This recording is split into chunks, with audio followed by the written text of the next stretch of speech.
Good day, Meticulous Moments audience. Thank you so much for joining us. And today I have a very special guest here at our Meticulous Moments podcast, where we facilitate community upliftment through leadership development. And he is Dave Albin from Firewalk Adventures. Welcome, Dave. How are you? Hi, Juanita. Nice to be here. Here we It's go. It's so good to have you here. Dave and I were actually on another podcast last week, and I just knew he had to be a guest on our show here at Meticulous as well. I went to your website, Dave, and for the audience members who wants to visit his website, it's www.firewalkadventures.com. And I saw a quote that you put there that says, "What doesn't challenge you does not change you." Let's talk a little bit about that. Sure. It's pretty easy, really, if you think about it. We all know it. Most of the personal development industry knows it, right? How do you become great or some of the best in the world at anything? Yep. Well, one of the things we learn is 10,000 hours, right? Pick up a guitar and play it for 10,000 hours. And at the end, you're going to be a pretty good guitar player. No question about it. Same thing with writing music, same thing with piano, same thing with a lot of other things. Now, back to the question, what doesn't challenge us doesn't change us. Yeah. Well, I know maybe some of your audience in South Africa may not know who a Navy SEAL is. Navy SEALs are the elite fighting group in America that come through the Navy. And Navy SEALs are without a doubt the most highly trained military personnel on earth. Yes. And they go through it's vigorous training. It's so hard. Yeah. And they do everything they can to do to get you to quit. Mm-hmm. Well, they're sitting in a classroom for a majority of their training. However, that's not what turns them into SEALs. What turns them into SEALs is putting them in the ocean off the coast of San Clemente in Southern California. And there's about 9 different species of man-eating sharks. And they put you in there at 3 o'clock in the morning when it's pitch black so you can't see anything. Yeah. That is what creates culture. That's what shatters fear. Comes down to one thing, fear, and how well you deal with it. And if you don't learn to deal with it, it deals with you. Mm-hmm. So hence the reason for the firewalk. That's why we do that, is because that is a fear-based moment and experience. Mm-hmm. And once you walk across those coals and you get to the other side and you celebrate that moment, now the acronym for fear can change, because up to that point, I'm speaking for my life. Yeah. When I did my first firewalk, Juanita, it was the most life-changing thing I'd ever done ever. And up until that point, what did fear mean to me? It meant forget everything and run, right? After the firewalk, it changed. And it changed to face everything and rise. Awesome. So yeah, that's why it's on the website. Love it. And I've been to the website. Yeah. Right. Well, and again, entrepreneurs, business owners that are successful, professional athletes, people that have excelled to a certain level of achievement pretty much know when you say that, what doesn't challenge you doesn't change you. That resonates with them. They get that. They know that. They've been in that position. Yeah. The difference for many business owners and entrepreneurs is they achieve at a really high level. Yeah. But if it's not balanced with fulfillment, they fail. That's it. Because you can make all the money you want, you can have all the stuff, but again, if it's not balanced with fulfillment, then you've missed your mark. I agree. It kind of makes me think of something I love to say. The first thing is always I tell, the individuals that I work with and people that I coach, I always tell them that when you're an entrepreneur, you have to get used to taking risks. full stop. It's going to be part of your journey. You have to let go of that fear. Just jump, of course you must make a calculated decision. I'm not saying do things in a rash manner, but it's going to be a part of your life. You have to take a risk here and there most of the time. The other thing that I always say is when passion and purpose meet, that's where the magic happens. You have to have that fulfillment, because otherwise you're just going through the motions and you will never reach that state of happiness. And the culture at Meticulous is having fun and being happy. Because when I'm having fun, when I'm happy, I can achieve anything I want to. And, I read on your website that your passion for firewalking developed in 1995 when you went to Tony Robbins, one of his events. So tell us, what was that like, that first event? Well, it literally was the most life-changing weekend I'd ever spent, other than that day and moment in time with me on June 8th of 1988, which led up to that first firewalk in 95, when I reached out for help and called Alcoholics Anonymous to come save me from, being grossly addicted to alcohol and drugs. And so I went to my first AA meeting on June 8th, 88, and it obviously saved my life, because I've never had a drink or a drug since.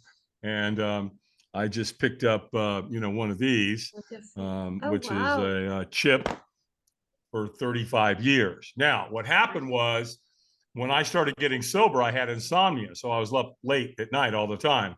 My sleep patterns were all over the place. And so one night I'm up at 3 o'clock in the morning, and there he is. Back in 1988, Mr. Enthusiasm, a young Tony Robbins was selling via an infomercial through Gunthy Ranker. He was selling personal power. Personal power was a 30-day program. And so when they sent it to you, when you bought it, they sent it to you. It came on little white things called cassette tapes. And you listen to one tape every single day for 30 days. And then on the weekends, you listen to a subliminal tape. And the subliminal tape, there was like 4 of them, I believe.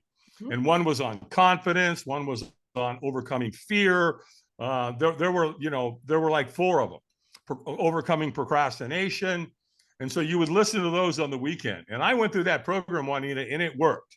I had phenomenal results. Well, years later, found out Tony was coming to town. I went through the program in like 88, 89. And then, 6 years later, I find myself at a Tony Robbins Seminar, a live event on day 1 of a 4-day event. That night, we did the firewalk. That was on day 1 of the 4-day event. And, anybody that's done that, they know it's, it is so exhilarating. It's such an incredible experience, because as soon as you do it, your brain programs, right? Because now your brain says, okay, if we can walk on coals that are 1,000 degrees and we didn't burn ourselves. What else can we do? So when that question comes up, and by the way, again, it's exhilarating that night. I mean, literally, after you walk, you're like, okay, where's the bus? Let's go, let's go take the bus to Mount Everest and go climb it. Because you think that. Because in that moment, anything is possible. Beautiful. And so the key is learning how to get into that moment and stay there. That's it. So when you can be, right, because the night before, we had our self-confidence, our self-belief, and our self-worth that got raised up that night, right? The frequency of us raised. Yes. And you know what was really interesting? One of the best parts was the next day. Because now, that next morning, right, I'm standing in a foyer with 3,500 people. That's how big the seminar was, 3,500. Wow. And I was standing there, Juanita, and I'm watching these people. And it was like, it was insane. I've never seen or witnessed anything like it in my life. The way, the connectivity, the humanistic way that people were treating themselves, it was beautiful. They were hugging, they're crying, they're laughing, they're talking about, their fears of their life. They're talking about the firewalk the night before, talk about, and I was sitting there going, really? Did we really drink the Kool-Aid last night? Is that what caused this? Yeah. It's exactly what caused it. And that's really when I fell in love with it. I knew it worked. And I'll add, we it's interesting. A lot of people don't realize firewalking has been around for 1,000 years. You go research it. It's been in cultures everywhere, including South Africa. Yes. The people in the Phoenicians, the people of India, the Africans obviously did it all over the continent there. The Polynesians, the Hawaiians, the Native American Indians, the people of Portugal, the Spaniards. I mean, it goes on and on and on and on and on. Here in America, the Native American Indians, the indigenous people here did it. Yeah. So if there's an experience out there that causes more change than firewalking, I'd love to hear about it. I don't think it exists. I just don't. I agree with you. Yeah. Yeah. So, if you can get yourself there, you can expect great things. You're going to change. Fire's going to change you, whether you like it or not. You might become more arrogant after your firewalk. I don't know. Or you might go, you know what? What a beautiful thing. What a wake-up call. One of the most powerful experiences, because you're going to create a story about the experience. That's all we ever do. That's it. Right? What do we do every day? Everything that happens to us. Yeah. Good or bad. Everything that happens, we create a story about it. Yeah. So create a good one. Make it a good one, guys. You just walked over fire. I've heard of this fire walking, and it's going onto my to-do list, definitely, Dave. I mean, it has to go on there. And I always tell individuals that I work with and that I help that it all happens in here. It's all in your mind. You are the one that's limiting yourself to what you can achieve. You are the one that sometimes overthinks something so much that you just, end up not going for that opportunity, or not going for that chance that you have, or that position. So I agree with you, definitely. I can sense and I can feel through what you've shared that it really is a life-changing event. And you went on to do firewalks for Tony Robbins for 17 years plus, right? A little shy of 20 years, actually. Wow. I was 19. I was a couple of months away from 20, so 19 plus years. Yeah. After I did the firewalk myself, I found out Tony used a bunch of volunteers. So I filled out an application to become a volunteer crew member. I got accepted. And then once I got into the environment, because of my background and my experience, I got offered a subcontractor's position. Oh, wow. And once I became a subcontractor in 96, 97, in 2003, I took over all of Tony's firewalks globally. Fantastic. And then in 2005, we went to London. We went to the Excel Center, and we set the world record. We firewalked 12,300 people. Now, let me be clear about something. Yeah, it's pretty big event. Let me be clear about something. Guinness Book of World Records was not there. I want to be very clear about that. However, I'm still going to say it's a world record because, to my knowledge, there's never been any firewalk anywhere close to 12,000 people, unless it was another Tony Robbins seminar and we did 11,000 or 10,000. So we did that in 2005. Phenomenal. And by the way, in 2003, when Tony hired me to take over, he also paid for my family to go on the road with us. So my wife and kids got to travel all over the world with Tony during this time when I was working for him. So it was a spectacular experience for me and my family. Absolutely. And yes, you were right. Going through an experience, it does become a story. And we are here today at Meticulous learning more about your story. And it's so phenomenal to hear that you underwent that change and you became a part of the movement. And now you get to, stand there at the firewalks, do the whole, seminar with everyone, take them through the firewalks, and to see them change. How does that feel? How How does it feel to know that you are a part of that? Well, that's a really great question, and it's almost one that's almost impossible to explain. Yeah. You know, sometimes I have them, what I call these gratitude emotional floods, where I'm like, I just did our academy last week, and I had 11 people from around the world come up to the Appalachian Mountains here where I live in the state of North Carolina, and I teach them everything I know. So I teach them firewalking and board breaks and brick breaks and arrow breaks and rebar bending and, you know, the whole 9 yards. And it was absolutely spectacular. Here's what I know. I'm a very, very, very blessed man. I don't question that. I stopped questioning it a long time ago. And I come from a very, very strong place of gratitude. And the important part of that is that when we find that spot, when we can get there on a regular basis and stay grateful as long as we possibly can, all these other things like fear don't enter into the equation, meaning that fear and gratitude cannot occupy the same space in the same time. It's impossible. It won't happen. So if you can get yourself in a constant state of gratitude, then your life is beyond magnificent. It is really the way I believe humans on this planet were supposed to live and are living. I'm not the only one. There's lots of other people that learn that gratitude is the key to life. And once you do that, then you're able to, you know, conquer other fears. I mean, we get hired almost every day. We get a call from somewhere around the world wanting to hire us. And we get anybody from Google to NASA to Notre Dame to Virginia Tech, Heineken, Remax, Chick-fil-A, YMCA. Heck, the next thing you know, you're on Juanita Kapp's podcast, right? You don't know. You just don't know what's coming your way. But here's the key. Stay grateful and be ready. Beautiful.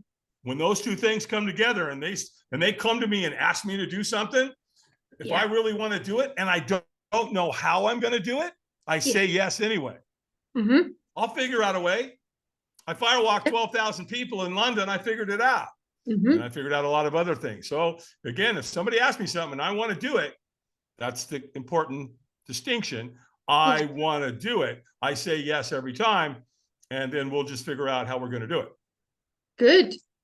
And that's a wonderful motto to live by, you know, because I was going to ask, because I saw NASA and I saw a Google on your website. I was going to ask you what's the connection there. And, you know, I always try and teach that gratitude is really a frequency, Dave. You know, it's a way that we channel our energy. And if love has a frequency and fear also has a frequency, but when we make that choice to stay in gratitude, you know, we vibrate on that frequency. We have that energy that we emit, and we attract those good things. We attract the opportunities. We attract the divine appointments and the openings. And, you know, I also said to someone the other day, I was doing leadership training, and I said, there's a difference between happiness and joy. I said, sometimes you're in a situation where you're not really happy about the circumstances, but you're still grateful and you can experience joy. Joy is something that is generated inside of you. And then when you choose to focus on the joy, you know, and the gratitude and the fact that there's a lot of things to be grateful for, suddenly our eyes open and we start to see amazing truths about our lives. And, you know, the way that we conduct ourselves in that energy, it just opens portals, you know, it opens really, really great opportunities for us. It's the way to live. I think when we get to a point where we realize that life is happening for us, and not to us, then that's also a huge breakthrough. Look, bad stuff's going to happen. Sorry, that's just the way it is. So, and it's, you know, it's 10% what happens to us and 90% how we react to it. So I teach all the time. I think you teach something very similar, and that is state management. It's real easy to manage your state when all your shit's going really good. Like, hey, yay, happy, fun. Oh, it's all great. Everything wonder. And boom, here comes life and it smacks you upside your head. Well, how you acting out then? Yep. Do you take a step back? Do you take a nice deep breath? Do you take another one? Do you take another one? 3 cleansing breaths. Always. Anytime something major happens in your life, take a step back and take 3 deep diaphragmatic cleansing breaths. It'll change your life forever. That's it. Because you'll get your mind in sync. You'll get all that oxygen, which is what your brain and body needs, and you'll come up with the answers of how to deal with it. True. You know, when I was younger, Dave, 100%. I used to go into like a state of anxiety. You know, I would get stressed about stuff when I was younger, in my 20s and my teenage years. And it took me a few years to realize that when I was in that state, that I was breathing in a shallow manner. I never realized it, but I was breathing in a shallow manner. Right. And after meeting a lot of wonderful mentors and, you know, going to seminars and reading the right books that people were giving me, I realized how important my breathing is. And people don't realize the breathing. I mean, they kind of do the meditation, you know, but not everybody practices the breathing. It's so important for us just to stop and slow it down. When I feel things are going into a spiral, I just stop and I just slow everything down. And that's kind of what you do, you know, take those 3 breaths and just focus on yourself and be present in that moment. Otherwise, it's just that whirlwind's going to take you and it's going to bump you and it's going to not work out very well. Yeah. You know, it comes down to what's the 2 most important things that we put in our body. Yeah. A lot of times people say food. Well, yes, it is important. But the 2 most important are water and oxygen. That's it. Those are the 2, and they work and they work together in your body. Yes. So the water you drink, you have one of 2 choices. It's either alive, meaning it's coming up out of the ground or from a creek or from a river or maybe a well, or it's dead.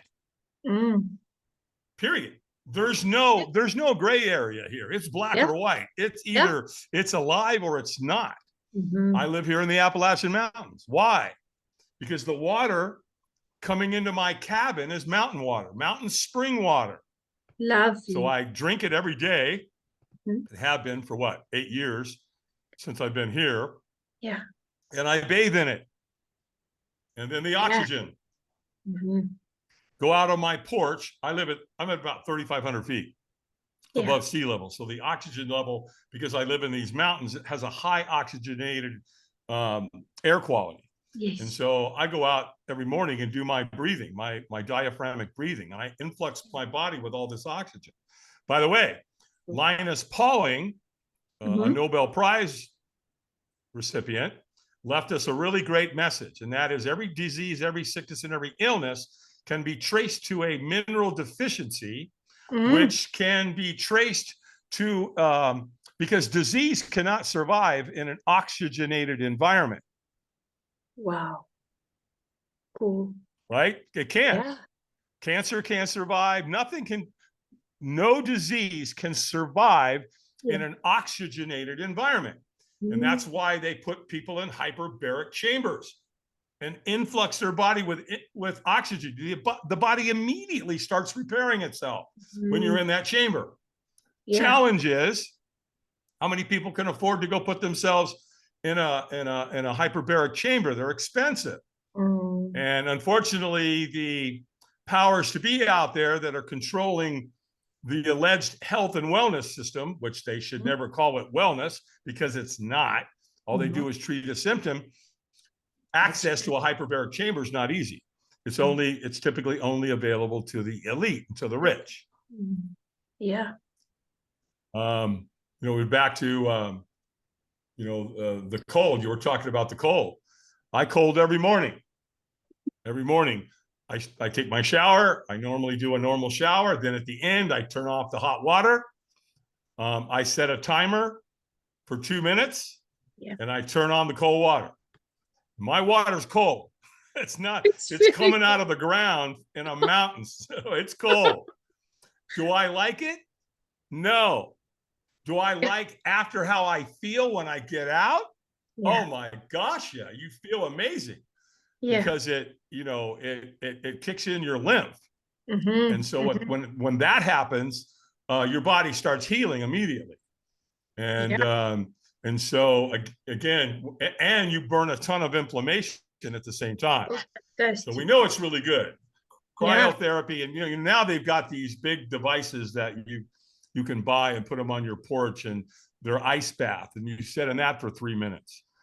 Some of them do it even longer. I'm good right now with my 2-minute thing. I do it every day.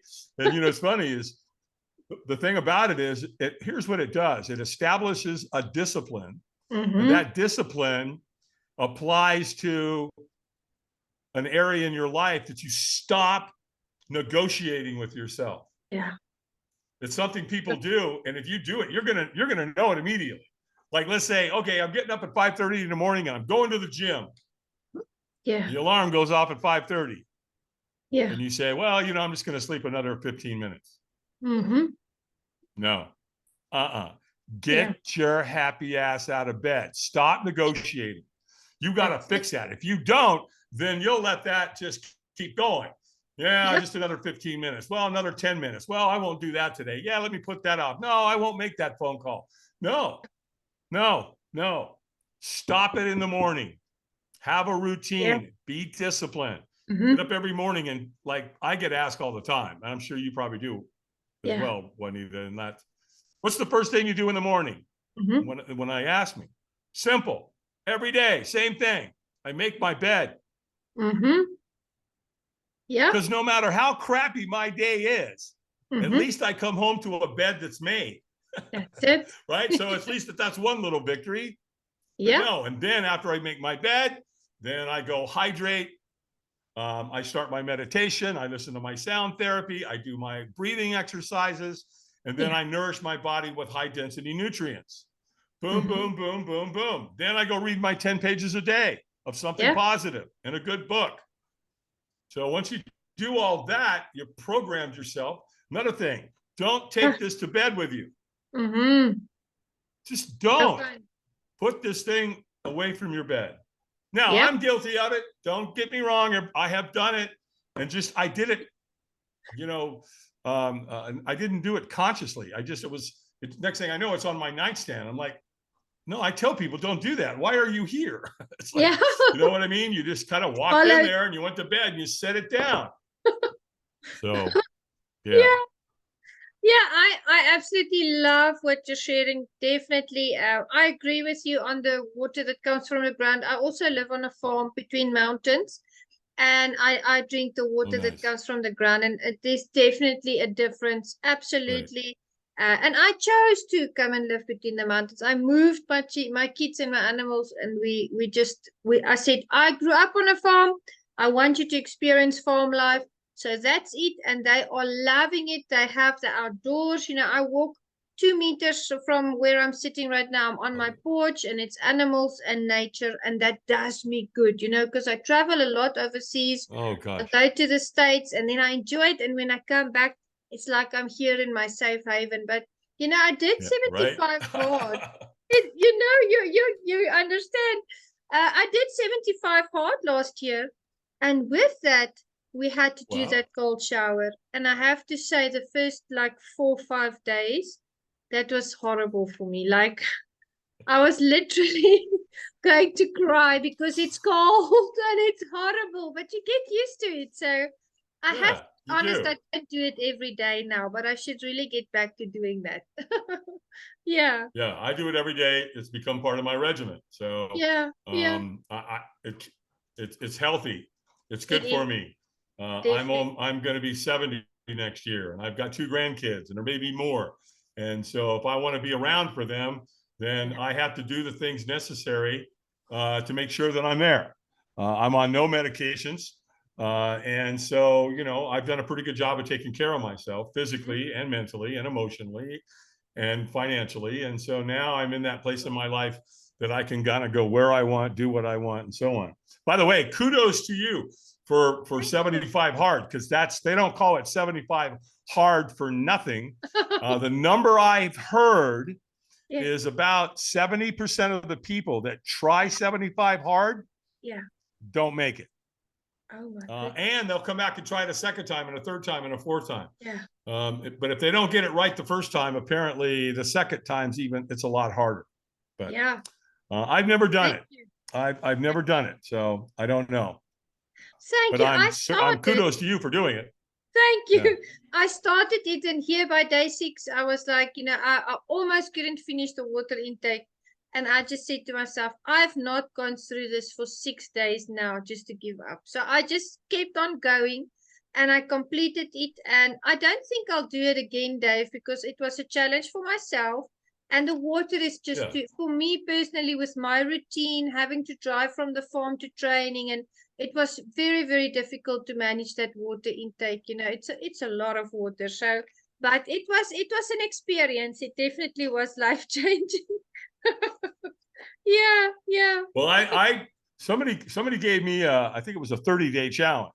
Yeah. With the cold water part. And so once I got to 30 days, I went, okay, well, this can become a regular part of my morning routine. It only takes 2 to 3 minutes to do it. So it's not like, and that's another thing. Yeah. People, when they try to make changes in their life, they think they've got to do something for I don't know, it's like, well, I need an extra hour a day, or I need an extra 30 minutes. No, you don't.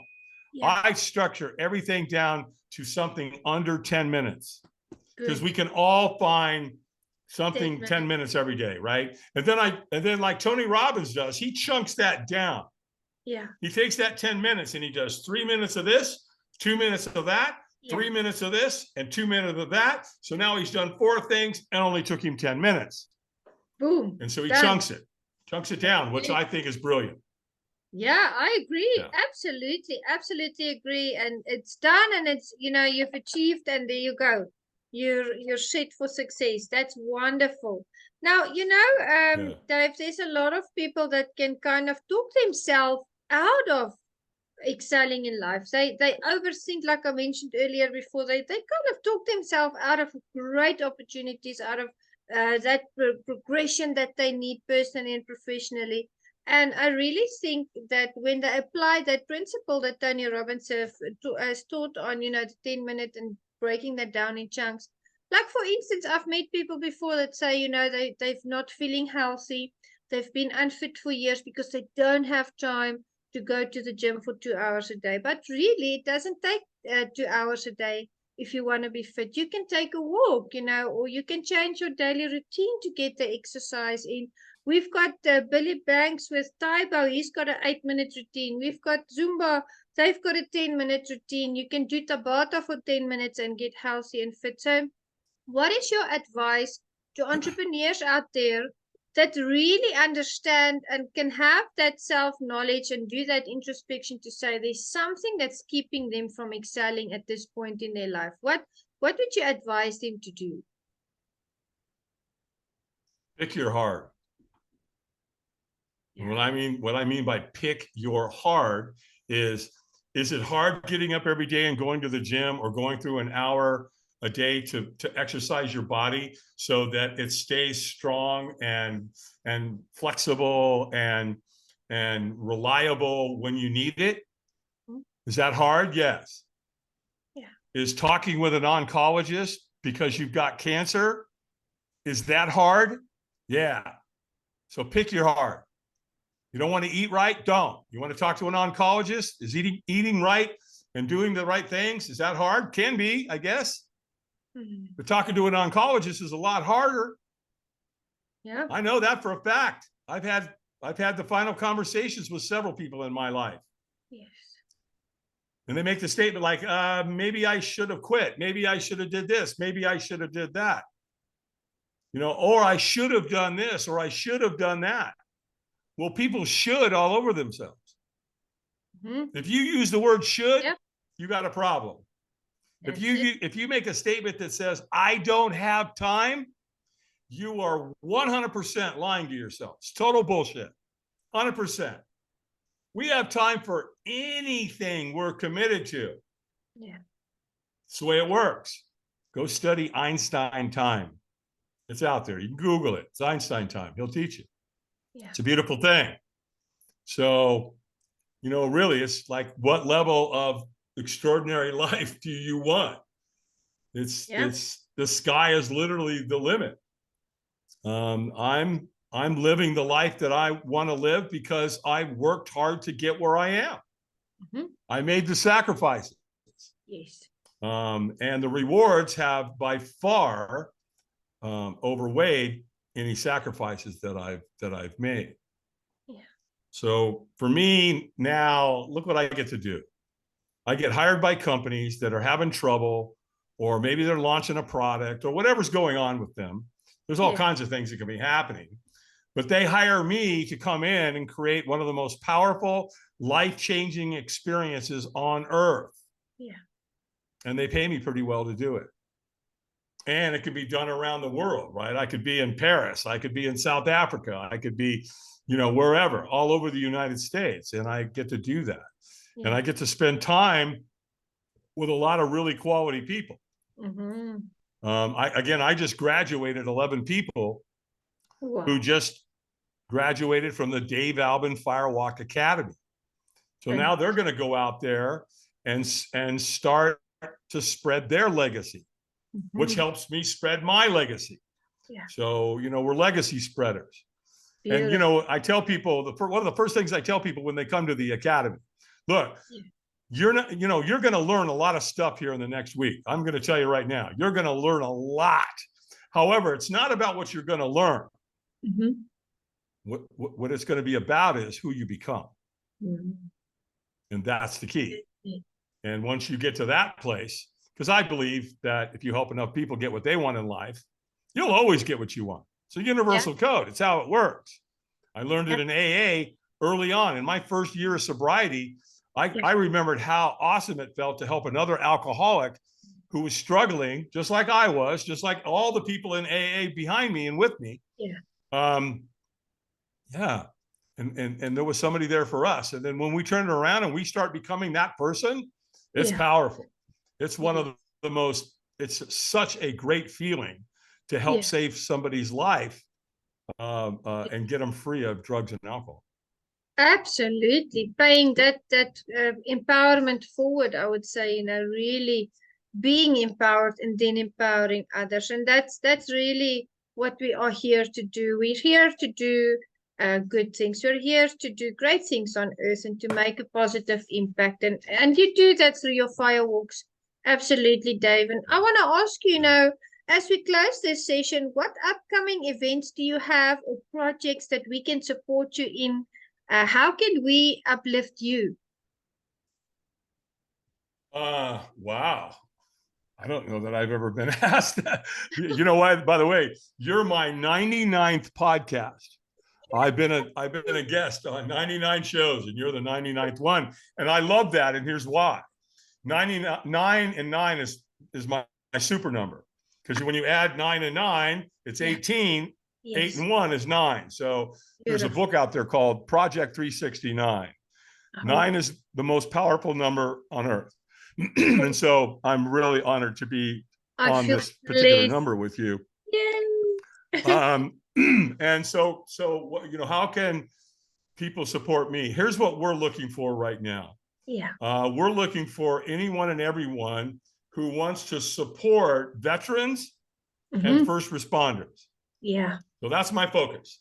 Whenever I can get into the arena and I can get a bunch of vets, I bring them in, and my job is to get them in a position so that they don't consider suicide.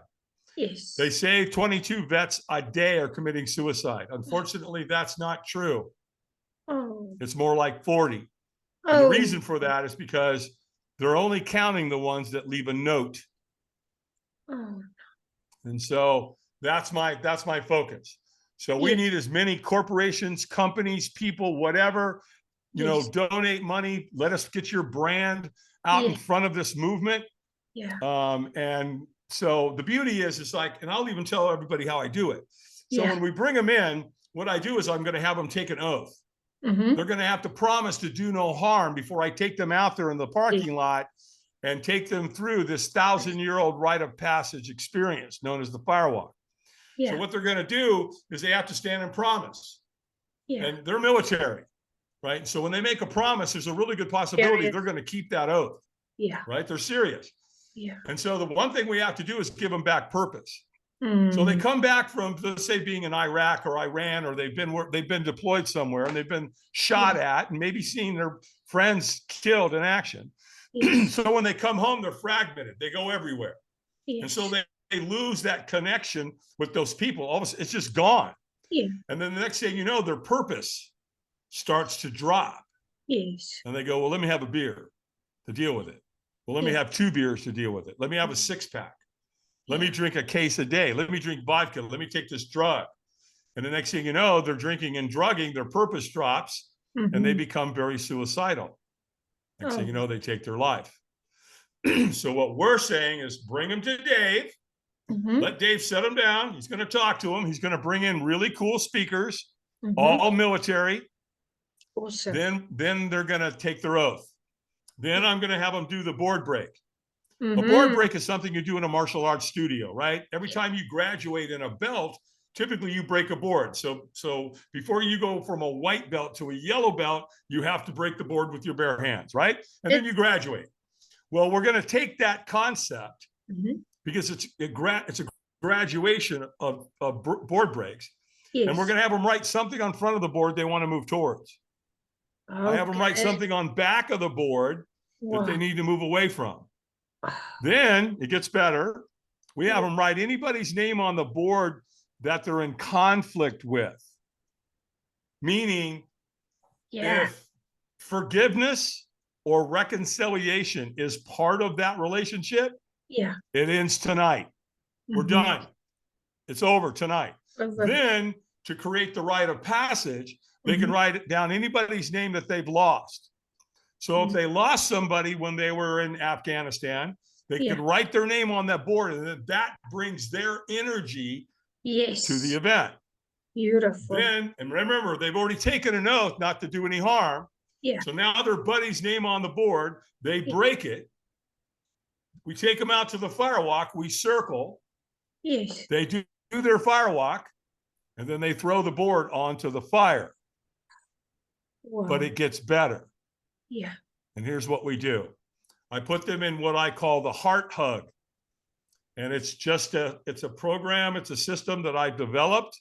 And once we get everybody hugging in a certain way, everybody's heart calibrates, which means that everybody's heart starts beating at the same time. And when that happens, in that moment, the life transformation happens. Then what we tell them is, now you've got to go tell your other fellow veterans to get them here, get them to a firewalk that we're doing for veterans or first responders. Because they go through a lot too. Every day they're showing up at accidents, and it's ugly out there in the streets when you're a paramedic or an EMT. Absolutely. And so we're inviting them as well to be part of this. And then again, so it's a way that we can save literally thousands and thousands and thousands of veterans and first responders from unfortunately taking their own life. So back to your question, anybody that wants to get involved, if there's a corporation out there and you're like, wow, we've got some money that we do for sponsoring and things like that, let's go sponsor some vets or some first responders. They can get a hold of me through my website at firewalkadventures.com. Absolutely exceptional program that you've got, exceptional movement that you have here. And I'm going to be praying for your movement, and I'm going to be cheering you on. Guys in the audience, reach out to Dave. This is for a wonderful cause. Let's help our vets out there. Let's help our emergency workers out there as well. And Dave, it has been such an honor. Thank you so much. I had a lovely time with you. Bless you and all you do. Thank you so much, Dave. Thanks, Juanita. We'll see you next time. See you next time. Bye.